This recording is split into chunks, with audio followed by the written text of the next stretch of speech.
This afternoon, Ukraine's president said that Russia would have to carpet bomb the Ukrainian capital and kill its residents if it wanted to take the city. There's continued to be heavy shelling in Mariupol, where the city's deputy mayor pleaded for people to be allowed out and for aid to come in. President Zelenskyy has demanded the release of Melitopol's mayor, saying that CCTV footage showed him being kidnapped by Russian soldiers. Fighting near Kyiv has intensified, with Russian forces said to be edging closer to the capital. For the first time, President Zelenskyy put a figure on the number of Ukrainian military personnel who've been killed since the invasion began. 1,300, he said. And a warning, my report does contain some distressing images. The letter Z has lost its innocence. Russia's symbol of war, now a symbol of terror. This is Mariupol, and call this vandalism by heavy armor. What did this block of flats ever do to get shelled? Or this tire repair shop? Mariupol is guilty of not falling to the Russians. But it's easier to destroy buildings than to destroy the spirit of people fighting for their home. These Ukrainian troops are refusing to give up. And the government acknowledged today that they'd lost 1,300 soldiers so far. But the heaviest price, as ever, is paid by those who cannot fight back. And who cannot find refuge in a war in which hospitals are targets. Civilians streamed into a war today that is familiar to anyone who paid attention during the Syrian war.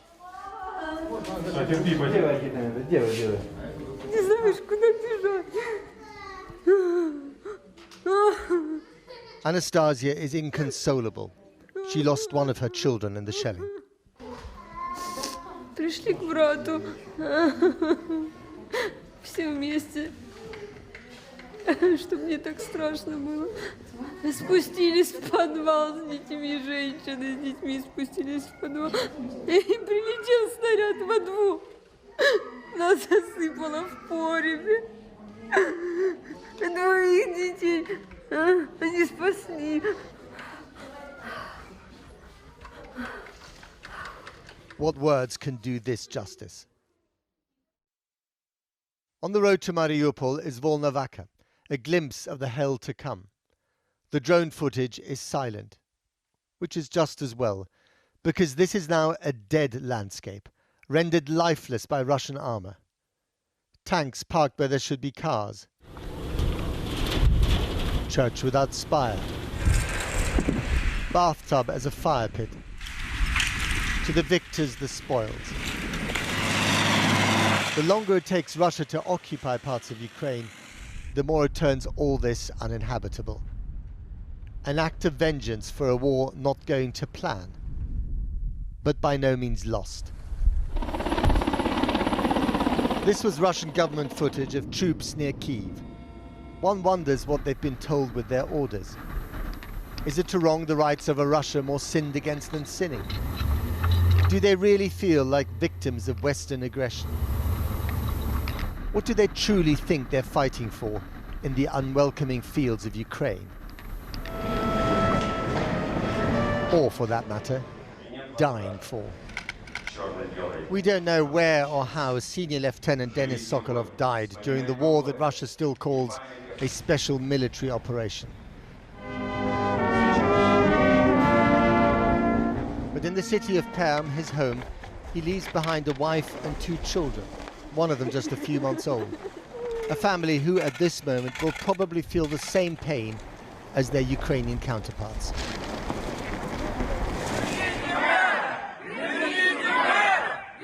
But they do know what they're fighting for. The Ukrainian citizens have occupied Melitopol, converging on the town hall, shouting, "Bring back our mayor." Here kidnapped by Russian officers who put a bag over his head. Mayor Ivan Fedorov had refused to follow Russian orders and is now missing. It's the kind of rough justice that Ukrainians don't want to live under. Vladimir Putin may question the right of this nation to exist, but with every shell, he's making the case for them. Their identity is being forged on the anvil of war.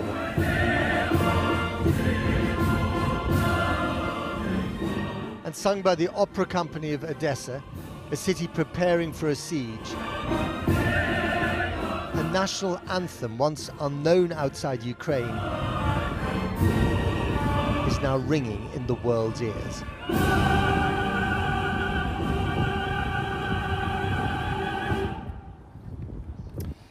Now, President Zelenskyy continues to run his besieged and fractured country from the government quarter in Kyiv. He even gave a press conference today and went on a coffee run.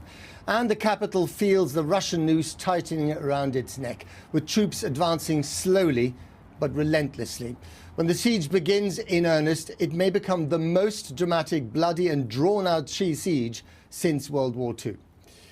Our international editor, Lindsay Hilsum, has been to Brovary, 20 miles northeast of Kyiv, and is in the capital for us now. Lindsay. Matt, in the last few minutes, we've been hearing the rumble of artillery, probably about 15 or 20 miles away to the northwest, and a small amount of small arms fire as well. Now, there were quite a lot of overnight strikes on the outskirts, including at an airfield and an ammunition depot at a place called Kyiv, which is to the southwest. But what we saw was not like that. That is very much a military target, but we went out to the northeast, as you mentioned, to Brovary, and what we saw that had been hit was a food warehouse. Now, this is very significant.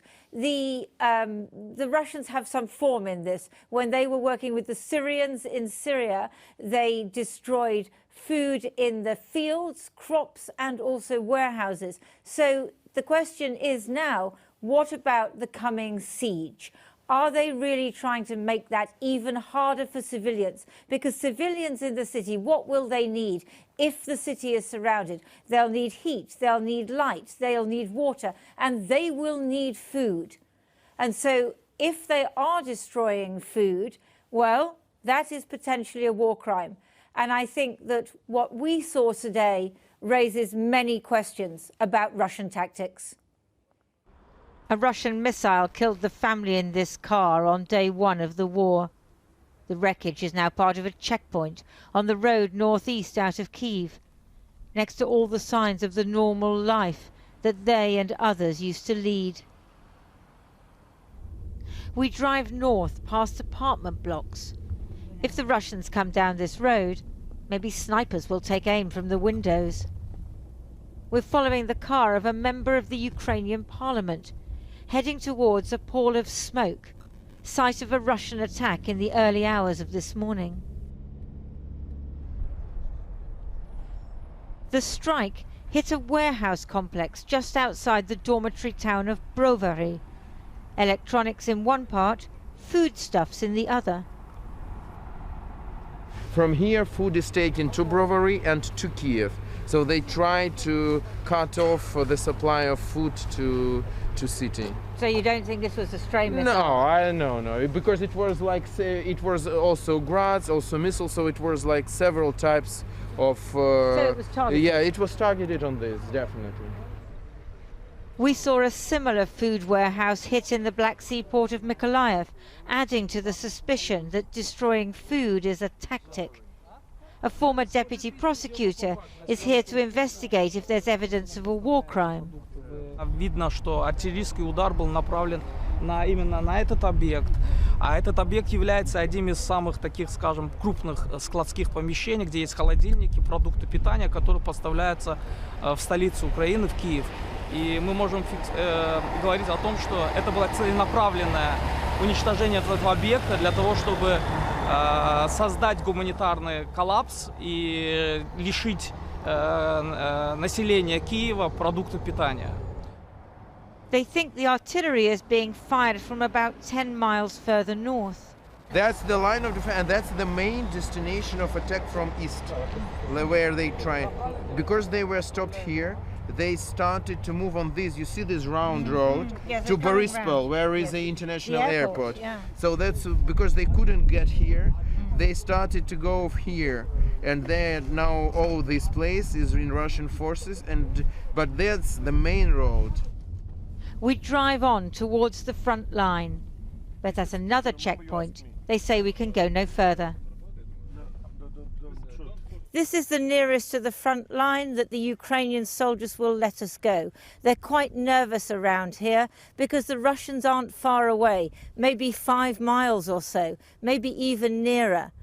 Just up the road is a column of tanks that the Ukrainians managed to take out the other day.